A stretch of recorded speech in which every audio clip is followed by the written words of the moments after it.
মধ্যপ্রাচ্যের চলমান যুদ্ধ ধীরে ধীরে এক নতুন এবং অত্যন্ত বিপজ্জনক বাস্তবতার দিকে এগোচ্ছে। এতদিন যুদ্ধের লক্ষ্যবস্তু ছিল সামরিক ঘাঁটি, তেল শোধনাগার, গ্যাস ক্ষেত্র কিংবা জ্বালানি অবকাঠামো। কিন্তু এখন সেই তালিকায় যোগ হয়েছে আরেকটি মৌলিক অবকাঠামো, পানি।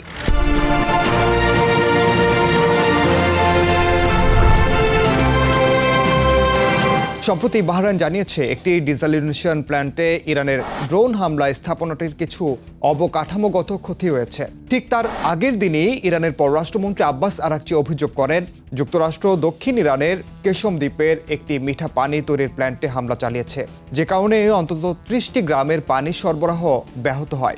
এই পাল্টাপাল্টি অভিযোগ এবং হামলার খবর শুধু একটি সামরিক ঘটনার বর্ণনা নয়, বরং এটি মধ্যপ্রাচ্যের যুদ্ধের এক নতুন কৌশলগত বাস্তবতার ইঙ্গিত। কারণ উপসাগরীয় অঞ্চল পৃথিবীর সবচেয়ে পানি সংকটপূর্ণ অঞ্চলগুলোর একটি, আর এই অঞ্চলের কোটি কোটি মানুষের জীবন নির্ভর করে সমুদ্রের লবণাক্ত পানি মিঠা করার বিশাল সব কারখানার উপর।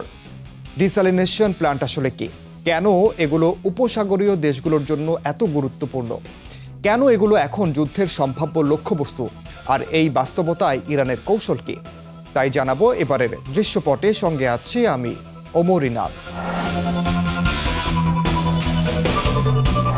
ডিসালিনেশন প্ল্যান্ট মূলত এমন একটি শিল্প স্থাপনা যেখানে সমুদ্রের লবণাক্ত পানি থেকে লবণ ও অন্যান্য দূষিত উপাদান আলাদা করে পানযোগ্য মিঠা পানি তৈরি করা হয়। সমুদ্রের পানিতে গড়ে প্রায় 35 গ্রাম লবণ থাকে প্রতি লিটার পানিতে।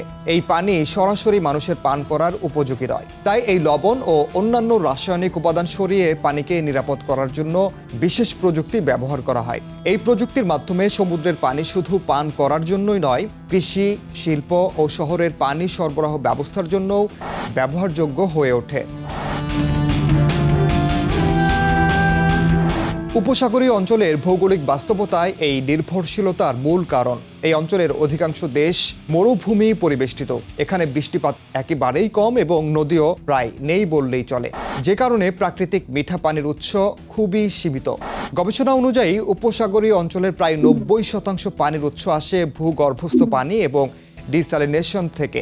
কিন্তু গত কয়েক দশকে জনসংখ্যা বৃদ্ধি, নগরায়ন এবং শিল্প সম্প্রসারণের কারণে পানির চাহিদা দ্রুত বেড়েছে। একই সঙ্গে জলবায়ু পরিবর্তনের কারণে ভূগর্ভস্থ পানির মানও অনেক জায়গায় খারাপ হয়ে যাচ্ছে। এই পরিস্থিতিতে উপসাগরীয় দেশগুলো ক্রমশ সমুদ্রের পানি মিঠা করার প্রযুক্তির উপর নির্ভরশীল হয়ে পড়েছে।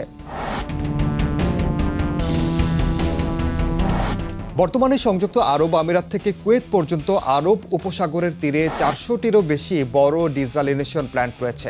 বিশ্বের মোট ডিসালিনেশন সক্ষমতার প্রায় 60% রয়েছে উপসাগরীয় সহযোগিতা পরিষদের দেশগুলোর হাতে। দেশভেদে এই নির্ভরশীলতার মাত্রা আরও স্পষ্ট। কুয়েতের পানযোগ্য পানির প্রায় 90% আসে ডিসালিনেশন থেকে। ওমানে এই হার প্রায় 86%, সৌদি আরবে প্রায় 70%, আর সংযুক্ত আরব আমিরাতে প্রায় 42% পানি আসে ডিসালিনেশন থেকে। সৌদি আরব আবার বিশ্বের সবচেয়ে বেশি ডিসালিনেশন পানি উৎপাদনকারী দেশ। অর্থাৎ এই প্ল্যান্টগুলো শুধু প্রযুক্তিগত অবকাঠামো নয়, এগুলো পুরো অঞ্চলের জীবনযাত্রা ও অর্থনীতির ভিত্তি।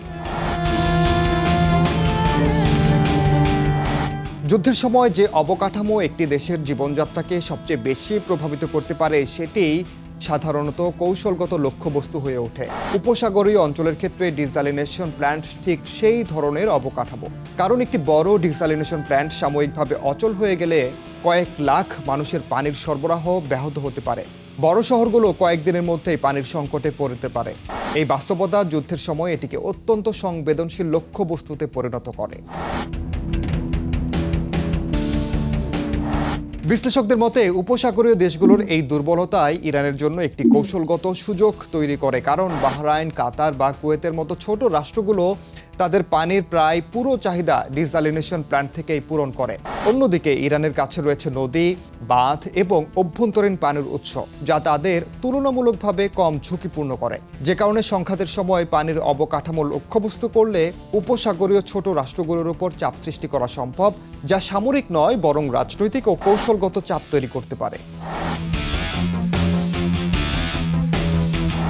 ডিস্যালিনেশন প্ল্যান্টে হামলার ঝুঁকি একেবারে নতুন নয়। 1990 থেকে 1991 সালের উপসাগরীয় যুদ্ধে ইরাকি বাহিনী কুয়েতের বেশিরভাগ ডিস্যালিনেশন সক্ষমতা ধ্বংস করে দেয়, যে কারণে দেশটির পানির সরবরাহ মারাত্মকভাবে ক্ষতিগ্রস্ত হয়। সেই সময় থেকে এই বিশেষজ্ঞরা সতর্ক করে আসছেন, উপসাগরীয় অঞ্চলের পানি অবকাঠামো যুদ্ধের সময় সবচেয়ে ঝুঁকিপূর্ণ স্থাপনাগুলোর একটি।